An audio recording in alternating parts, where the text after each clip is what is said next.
Tu es le Dieu d'éternité. Tu es le Père éternel, le Père d'amour. En cette soirée encore, nous sommes là.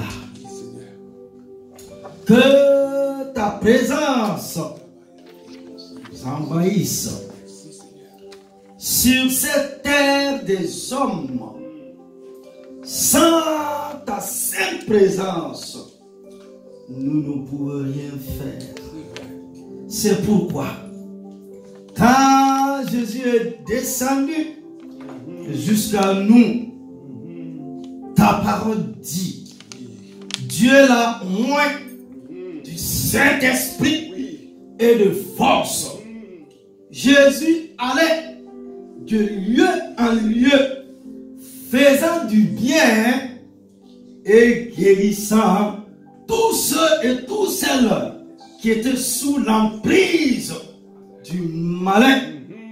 Et Dieu, le Père éternel, était avec lui. Oh, alléluia. Quelle présence du Saint-Esprit, du Père des Lumières, du Dieu Tout-Puissant, qui apportait la guérison, la délivrance, la restauration et le miraculeux dans la vie des fils et des filles du royaume des cieux, accablés dans la douleur et dans la souffrance. Cette présence brisait tout zouk. Ce soir encore, que ce soit dans ton église, tous ceux et toutes celles qui nous suivent, que la présence de Dieu vous saisisse, que la présence de Dieu vous envahisse maintenant. Dieu, béni soit ton grand nom, et au nom de Christ Jésus de Nazareth, Père, nous t'avons ainsi prié, et que l'assemblée du peuple de Dieu dise Amen. Amen. Gloire à Jésus. Amen. Veuillez vous asseoir. Gloire à Dieu. Gloire à Jésus. Gloire au Seigneur. Merci, Seigneur. Voici le titre de l'enseignement. La présence de Dieu dans la souffrance.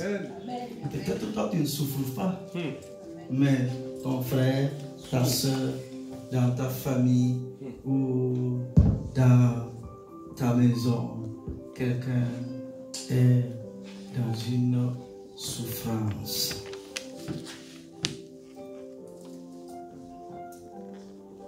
J'ai fini la prédication. Amen.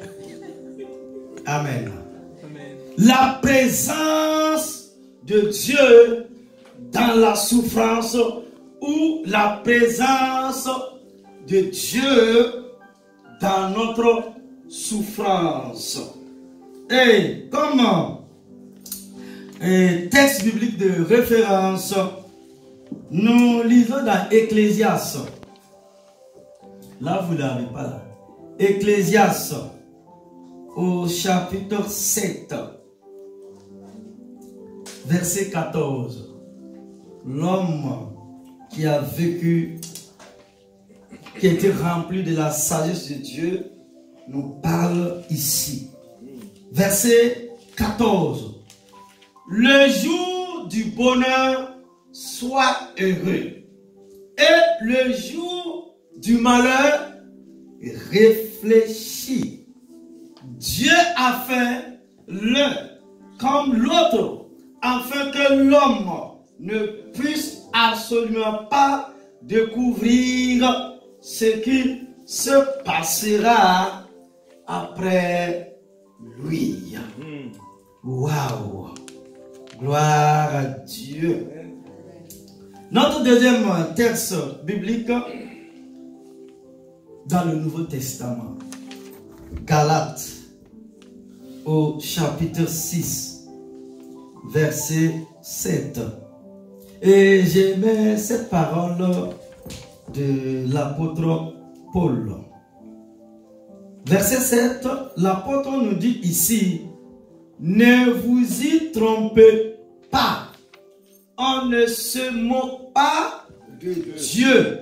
Ce qu'un homme aura sémé, il le récoltera. Et dans votre version, ne vous trompez pas. On ne se moque pas de Dieu. Ce qu'un homme aura sémé, il le moissonnera aussi. Amen. Que Dieu bénisse sa parole.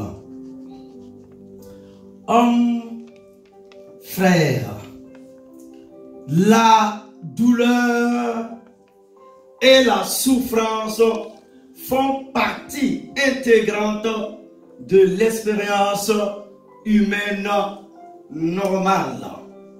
Dans le monde entier, la souffrance éclate par toutes sortes de moyens, tels la guerre, les tremblements de terre, les tsunamis, les inondations et les ouragans.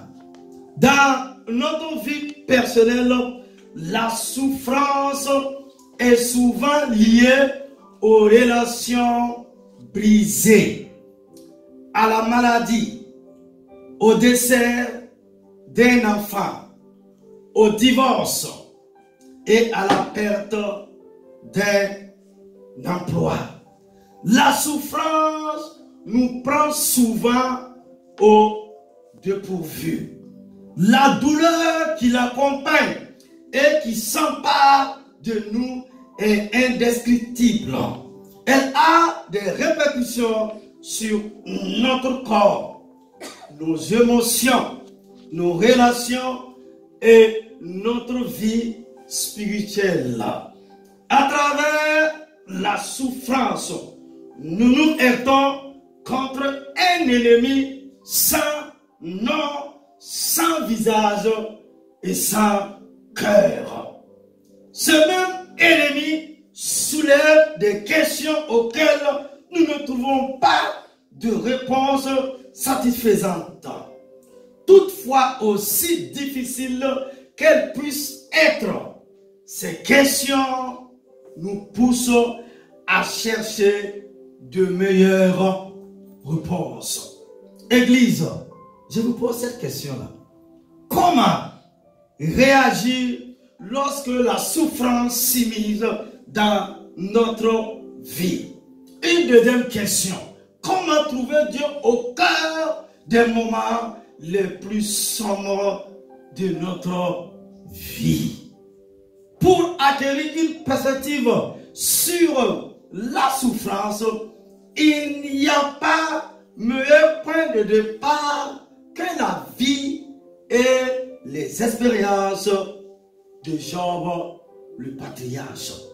Son histoire est racontée dans le plus vieux livre de la Bible. Job vivait dans le pays d'Uth, au tout début de l'histoire humaine écrite. Il est présenté comme étant un homme intègre et droit qui craignait l'éternel Dieu et qui se retournait du mal.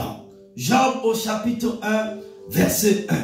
Il cherchait à faire le bien et à plaire à son Dieu. C'est alors qu'une série d'événements tragiques ont bouleversé sa vie et mettant en péril sa relation avec Dieu.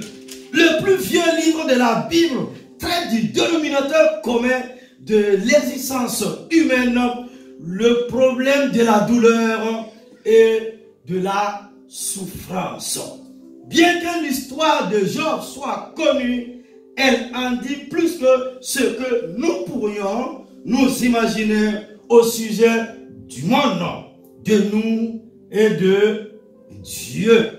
La cause du péché et de la chute de la race humaine, la souffrance fait partie de notre quotidien, sinon de notre vie de tous les jours. Bien que nous expérimentons tous la souffrance à différents degrés et de différentes façons, c'est un problème universel. C'est pour cette raison que les histoires de persévérance sont si puissantes. C'est ce que je vous propose de voir en 2 points au cours de l'enseignement de la soirée. Premièrement, sur nos grands temps, la souffrance est inexplicable. Waouh! Ma soeur, tu travailles peut-être la souffrance, mais je n'ai pas d'explication pour toi. Mais dit la Bible dans Jean au chapitre 1, verset 1 à 12, la souffrance de la race humaine est inexplicable. Un jour, lors de la Seconde Guerre mondiale, Primo Levi, un prisonnier du camp de concentration d'Auschwitz, était en train de mourir de soif.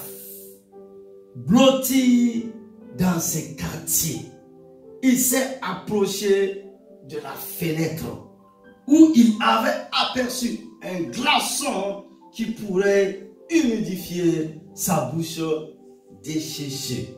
Avant même d'avoir pu effleurer le glaçon de ses lèvres gercées, un garde a cassé le glaçon d'un geste brusque et a poussé Lévis pour qu'il retourne dans son coin.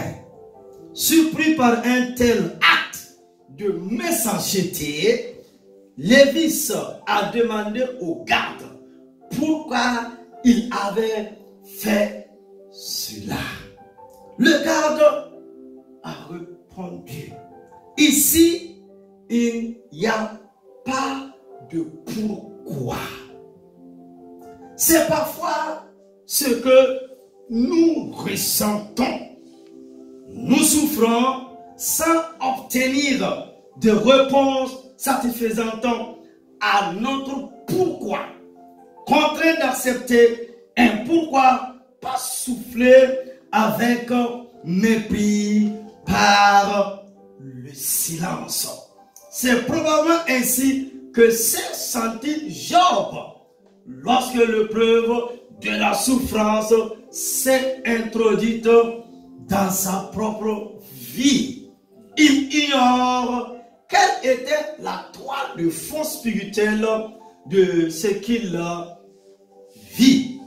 En réalité, Job se trouvait dans les coulisses lors de la première scène de son histoire. Job au chapitre 1 parle d'un rassemblement de créatures célestes devant le trône de Dieu, dont Satan faisait partie. C'est alors qu'une chose remarquable s'est produite. L'Éternel dit à Satan: as-tu remarqué mon serviteur Job? Il n'y a personne comme lui sur cette terre des hommes. C'est un homme intègre et droit, craignant Dieu et se détournant du mal.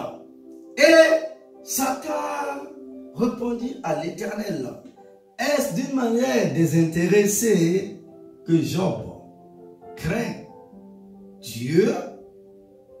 Dieu questionne Satan, notre ennemi spirituel là, l'ennemi de notre âme, au sujet de ses observations des hommes et des femmes de la terre, soulignant et vantant son serviteur Job. C'est alors que Satan rejette les éloges faits par Dieu en remettant en question la motivation de Job à aimer Dieu. Voici la question. Comment pourra-t-il ne pas te servir? Tu lui donnes toutes choses. Ainsi, Dieu donne la permission à Satan de mettre la foi de Job à l'épreuve.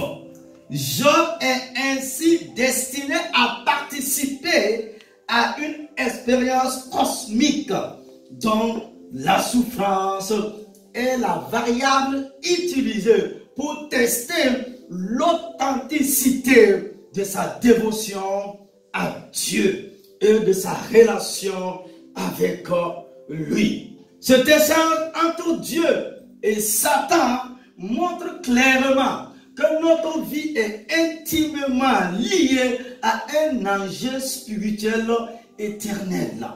Cela montre également que Job n'avait aucune idée de la raison pour laquelle il souffrait.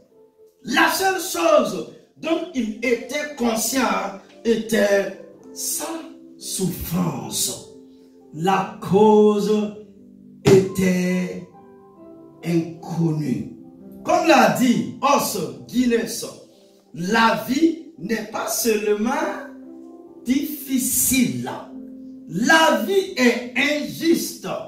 Injuste bien au-delà du monde visible, c'est-à-dire du monde réel, ce qui est terrifiant. En sachant cela, même le sol ne semble plus aussi ferme. Alors qu'il subsistait ce soudain bombardement de douleur, de deuil et de perte, le cœur de Job battait au rythme de questions auxquelles il n'avait aucune réponse. Église, la souffrance est écrasante. Nous dit Job au chapitre 1, verset 13 à 19. Dans l'œuvre de Shakespeare, nommé Almen, Claudius dit: la souffrance arrive non pas comme un seul espion, mais un bataillon. Cela s'avère particulièrement exact dans la vie de Job, alors que deux messagers se sont succédés pour lui apporter des nouvelles plus accablantes les unes que les autres. Waouh! Job au chapitre 1, verset 13 à 19. La Bible dit ceci. Pour ceux qui n'aiment pas trop lire, je vais vous faire quand même une petite lecture pour que vous compreniez le contexte. Job au chapitre 1, verset 13. Un jour que les fils et les filles de Job mangeaient et buvaient du vin dans la maison de leur frère aîné, il arriva auprès de Job un messager qui dit: les bœufs labouraient et les ânes passaient à côté d'eux. Des Saméens se sont jetés dessus, les ont enlevés et ont passé les serviteurs au fil de l'épée. Et je me suis échappé moi seul pour t'en apporter la nouvelle. Il parlait encore lorsqu'un autre vient et dit: le feu de Dieu est tombé du ciel, a embrassé les brebis et les serviteurs et les a consumés. Et je me suis échappé moi seul pour t'en apporter la nouvelle. Il parlait encore lorsqu'un autre vint et dit: des carrières formées en 3 bandes se sont jetées sur les chameaux, les ont enlevés ou ont passé les serviteurs au fil de l'épée. Et je me suis échappé moi aussi pour t'en apporter la nouvelle. Il parlait encore lorsqu'un autre vint et dit, tes fils et tes filles mangeaient et buvaient du vin dans la maison de leur frère aîné. Et voici, un grand vent est venu de l'autre côté du désert et a frappé contre les quatre coins de la maison. Elle s'est écroulée sur les jeunes gens et ils sont tous morts. Et je me suis échappé, moi seul, pour t'en apporter la nouvelle. Waouh! Que c'est triste. Ces nouvelles successives de pertes désastreuses ont percé le cœur de Job. Ses serviteurs se pilaient pratiquement sur les pieds pour lui apporter d'autres mauvaises nouvelles. Au temps de Job, la richesse était mesurée selon le nombre de serviteurs et la quantité de biens. Ces deux derniers éléments ont servi d'armes dans les attaques contre le cœur de Job. La première attaque a entraîné la perte de ses ânes et de ses bœufs, ainsi que la mort de ses serviteurs. La deuxième a été que le feu de Dieu est tombé du ciel, embrassant les brebis et les serviteurs. La troisième a été que les Chaldéens se sont emparés des chameaux et ont tué encore plus de serviteurs. Chaque nouvelle rendait l'enjeu de plus en plus considérable. Toutefois, la plus grande perte annoncée par le quatrième messager était la mort de ses fils et de ses filles. Qu'il soit causé par un seul messager ou plusieurs bataillons, le poids et l'importance de tels flots de chagrin qui submergent notre cœur peuvent être suffocants. En bref, la souffrance nous accable. La souffrance est vécue dans la solitude. Job au chapitre 2, verset 13. Et il s'était assis à terre auprès de lui 7 jours et 7 nuits sans lui dire une parole, car il voyait combien sa douleur était grande. La cinquième et dernière attaque de Satan visait la santé de Job. Job au chapitre 2, verset 1 à 8. Après cela, Job s'est assis sur la sonne et grattait ses plaies, abasourdi par la tournure que prenait sa vie. Même si sa femme et les amis de Job étaient avec lui, il était seul dans sa souffrance, mais toujours dans la présence de son Dieu. Église, je dis, mais toujours dans la présence de son Dieu. Oh, alléluia. J'aime ta présence, Seigneur. Ta présence me fait vivre. Ta présence me fait revivre. Alléluia. Simone Veil, une philosophe française que vous connaissez tous du XXe siècle, a écrit: la détresse donne l'impression que Dieu est absent pendant un certain temps, plus absent qu'un homme mort, plus absent que la lumière dans les ténèbres d'une prison. C'est une forme d'horreur qui submerge notre âme tout entière. Ce sentiment d'isolement dans les périodes de souffrance a été exprimé par le cri de détresse de Jésus sur la croix. Élie, Élie, lama sabachthani, c'est-à-dire mon Dieu, pourquoi m'as-tu abandonné dans ma souffrance? Le poids écrasant de la souffrance de la race humaine. Matthieu 27, 46. Cela a probablement été le cri du cœur de Job alors qu'il était assis dans la cendre, endeuillé par tout ce qu'il avait perdu. Depuis ce temps, la nature et les causes de la souffrance humaine n'ont pas changé. Certains ne connaîtront jamais une souffrance aussi horrible que celle de Job.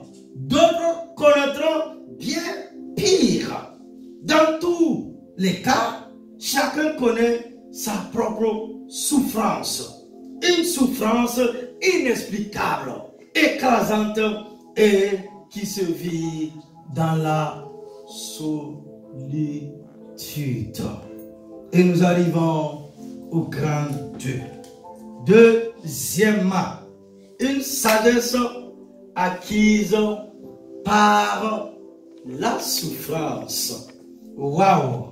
Une sagesse divine acquise par la souffrance. Les périodes de souffrance sont difficiles. Je dirais même très difficiles. Mais elles ne doivent pas être vaines. La souffrance peut nous instruire et nous influencer. Comme l'a dit Benjamin Disraeli, voir beaucoup, souffrir beaucoup et étudier beaucoup sont les 3 piliers de l'apprentissage. La souffrance n'est pas un professeur très accueillant ou un pasteur très accueillant. Car ce que Job a appris en traversant les ténèbres de la perte, du deuil et de la douleur. Une belle question. Ma soeur, mon frère, je te repose la question. Qu'est-ce que Job a appris en traversant les ténèbres de la perte, du deuil et de la douleur? La souffrance est inévitable. Hello, Église. La souffrance humaine est inévitable. Le malheur ne sort pas de la poussière. Et la souffrance ne germe pas du sol. L'homme naît pour souffrir. Le Fils de l'homme naît pour souffrir, comme l'étincelle pour voler. Job au chapitre 5, versets 6 et 7. Dans notre souffrance, Dieu est vivant. L'Éternel est vivant. Mais, Job dit, mais je sais que mon Rédempteur est vivant. Amen. Et il se lèvera le dernier. Amen. Sur la surface de la terre. Amen. Job au chapitre 19, verset 25. Je vous pose encore, Église, et vous qui nous suivez ces quelques questions-là. Quelle est notre réaction aux souffrances et aux pertes inévitables que nous subissons? Sommes-nous fatalistes, réalistes, dans le doute, désespérés, pleins de foi? Une combinaison de plusieurs de ces choses. Notre cœur et notre pensée sont souvent tirés d'un côté et de l'autre. Parfois, nous sombrons dans le fatalisme. Ou bien nous affirmons notre foi même lorsque nous sommes assaillis par le doute. Plutôt que de le conduire à remettre l'existence de Dieu en question, la souffrance vécue par Job a eu comme effet de la confirmer. Nos épreuves peuvent nous pousser à nous accrocher à la confiance que nous avons en la réalité et en la puissance de Dieu, particulièrement lorsque les circonstances nous dépassent totalement. Wow, pasteur, ça là, ça me dépasse même. C'est normal que ces circonstances te dépassent totalement. Ainsi, ces expériences serviront à nous amener encore plus loin, plus haut, vers quelque chose de meilleur. Car il est là. Dieu veille. Il sait néanmoins quelle voie j'ai suivie. Et s'il m'éprouvait, je sortirais pur comme l'or. Nous dit Job au chapitre 23, verset 10. Alléluia. Non seulement Dieu est vivant, mais il est totalement conscient des difficultés que nous vivons. Eh, mon frère, ma soeur, écoute-moi attentivement. Non seulement Dieu est vivant, n'est pas absent, mais il est totalement conscient des difficultés que nous vivons. Et voici ce que la Bible nous dit dans Hébreux au chapitre 4, verset 15. Il dit, en Christ, Dieu peut compatir à nos faiblesses. Il sait pour quelles raisons nous souffrons. Job a appris que Dieu connaît le chemin de notre souffrance. Ça, c'est le titre de notre message. Le chemin de la souffrance humaine. Il n'est donc pas si aléatoire. Les périodes sombres de la vie peuvent être l'instrument dans les mains de Dieu pour nous façonner comme il le désire. Dieu ne gaspille rien. Même nos épisodes de souffrance nous enseignent énormément sur la vie, sur nous-mêmes et sur notre Père céleste.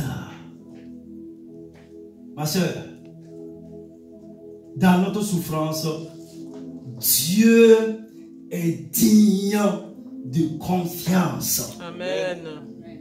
J'en dis ici, l'Éternel a donné et l'Éternel a ôté. Que le nom de l'Éternel soit béni. Job au chapitre 1, verset 21. Il s'est avéré que la première réponse de Job était la meilleure, prononcée par la foi. Cette réponse était juste. La fidélité de Dieu est l'une des leçons que nous avons tendance à tirer plus facilement d'une dure épreuve.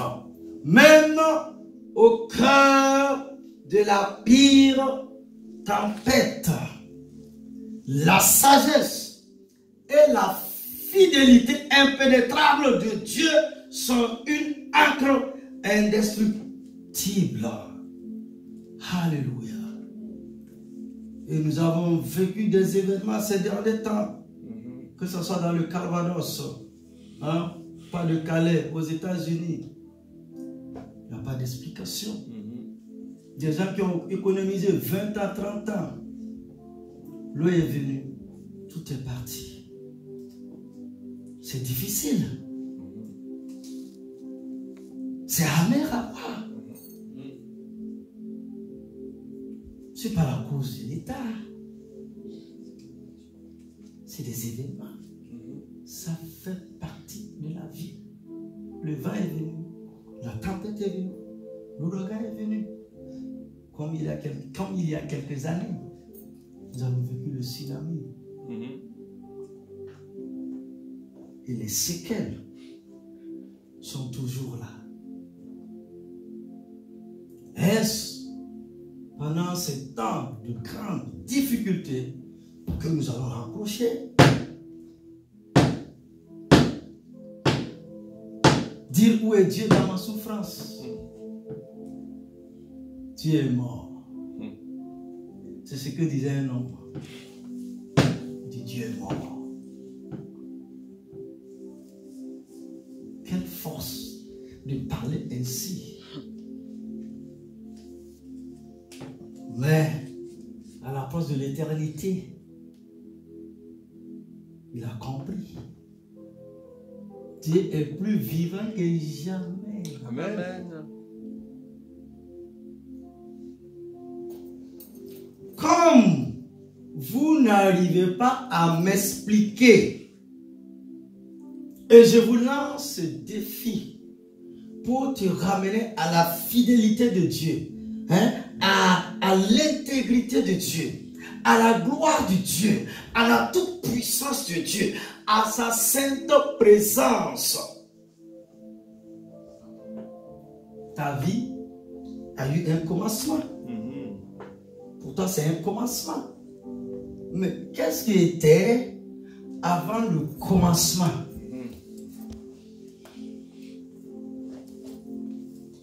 Tu vas pas me dire que tu étais un liquide. Mais tu as eu un commencement dans ce monde physique, dans ce monde naturel, sur cette terre des hommes, par un simple liquide. Et puis avec ta belle chevelure, la bouche, les yeux, le nez, les oreilles, tout. Et même le sexe. 2025, les choses doivent t'amener en haut. Amen.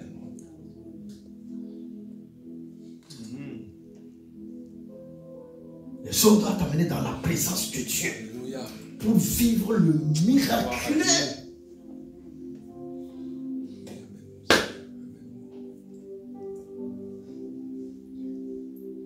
Donc tu étais dans l'éternité. Tu étais, mon ami, tu étais dans la pensée de Dieu. Amen. Il suffit seulement d'arrêter. Tu as raté le TGV, le métro. Tu commences à boudir, tu commences à râler, tu commences à crier, tu es fâché. Mon ami.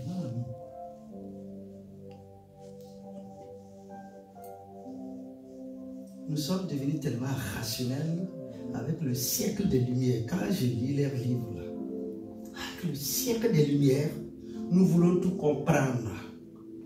Nous voulons tout expliquer. J'ai dit un jour à quelqu'un, je n'ai pas d'explication. Même les visions et les révélations que je te donne, je n'ai pas d'explication. Tu te fâches. Pourquoi? Je n'ai pas d'explication.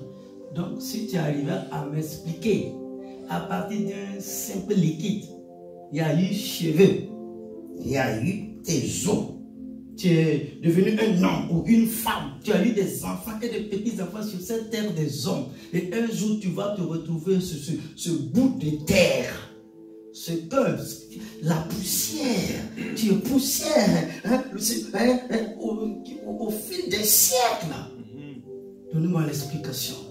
C'est pour que nous reconnaissons Dieu dans sa toute puissance, dans la souffrance, dans la maladie, dans l'incompréhension, dans ce que nous pouvons vivre et donner gloire et être meilleur comme Job.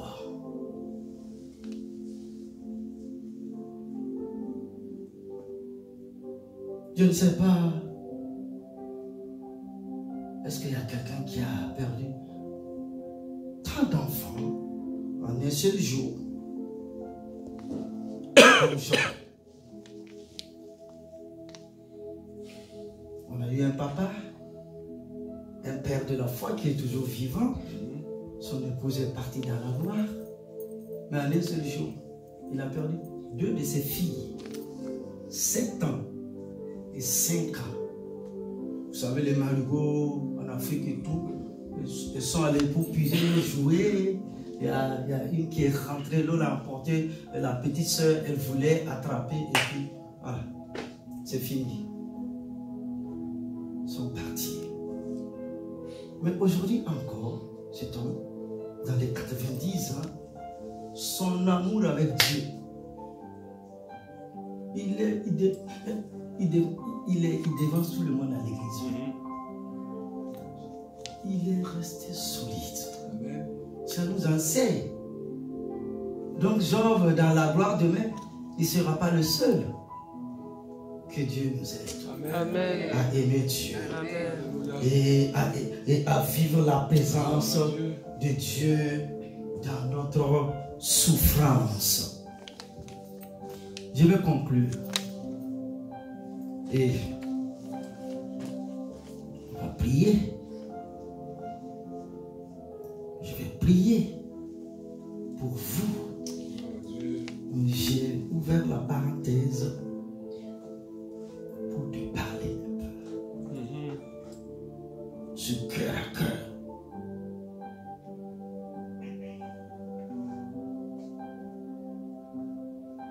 Ah, je ne comprends pas. Si nous avons tout compris, c'est qu'il y a un problème. C'est pour cela que je vous ai dit dimanche. Les choses cachées sont à l'Éternel, notre Dieu. Amen. Et les choses révélées sont à nous et à nos enfants. Amen. Pour que la gloire et l'honneur reviennent à Dieu. Amen. Un jour, je vais vous enseigner les 3 philosophies de la vie.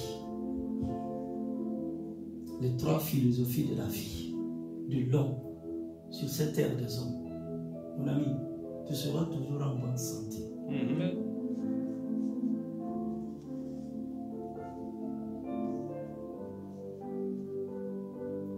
Regardez, homme de Dieu.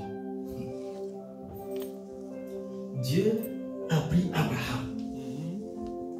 C'était un féticheur de l'autre côté de l'Euphrate. Il a appris ça de son père, Térak, à 75 ans,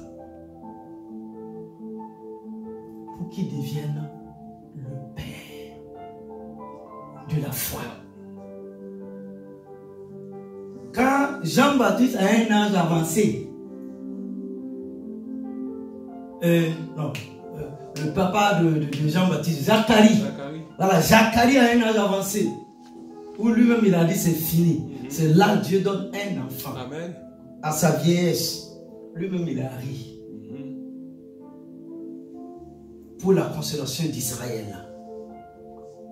Et cette jeune femme, Marie, c'est à son jeune âge que Dieu l'a pris. Et elle a donné naissance à Jésus de Nazareth. Amen. Lui, il est l'auteur de la foi.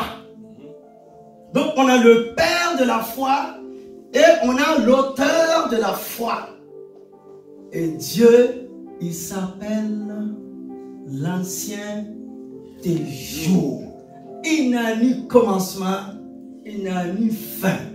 Il sait à quel moment. Amen. À quel moment de ta vie, il va commencer quelque chose avec toi. Amen. Pour que la gloire et la magnificence Alléluia. reviennent à lui et à Gloire lui à seul. Dieu. Donc arrête de te traumatiser. Gloire à Jésus. Le nom de Dieu a sonné pour toi. Tu as le Père et le temps de la foi. Amen. C'est ça Dieu. Gloire à Jésus. Conclusion. Église. Dans un monde de souffrance comme le nôtre, comment pourrions-nous louer un Dieu qui est immunisé à la souffrance? Dieu nous aime d'un amour sans fin. Les disciples de Jésus-Christ peuvent saisir cet amour avec espoir et confiance et l'offrir à un monde qui souffre plus que nous pourrions l'imaginer. Ce ne sont pas des credos ou des idéologies que nous vous offrons, ni des théories ou des théologies. À la fin, nous offrons Jésus, Dieu qui souffre avec nous. Jésus, Dieu qui souffre avec nous. Jésus, Dieu qui souffre avec nous. Et à lui toute la gloire. Et au nom de Jésus, que quelqu'un dise Amen, Amen, Amen. Amen, Amen, Amen, Amen. Gloire à Dieu. Dans notre souffrance, il est là. Amen, Amen, Amen. Dans nos larmes, il est là. Amen, Amen, Amen. Dans nos difficultés, il est là. Dans l'incompréhension, il est là.